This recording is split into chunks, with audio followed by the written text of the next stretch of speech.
اے پیغمبر صلی اللہ علیہ وآلہ وسلم، جو عورت تم سے اپنے شوہر کے بارے میں بحث و جدال کرتی اور اللہ سے شکایت رنج و ملال کرتی تھی، اللہ نے اس کی التجا سن لی اور اللہ تم دونوں کی گفتگو سن رہا تھا۔ کچھ شک نہیں کہ اللہ سنتا ہے، دیکھتا ہے۔ جو لوگ تم میں سے اپنی عورتوں کو ماں کہہ دیتے ہیں وہ ان کی مائیں نہیں ہو جاتی، ان کی مائیں تو وہی ہیں جن کے بطن سے وہ پیدا ہوئے۔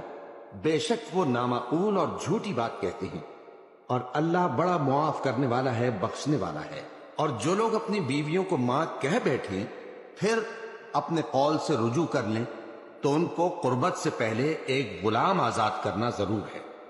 مومنو، اس حکم سے تم کو نصیحت کی جاتی ہے اور جو کچھ تم کرتے ہو اللہ اس سے خبردار ہے۔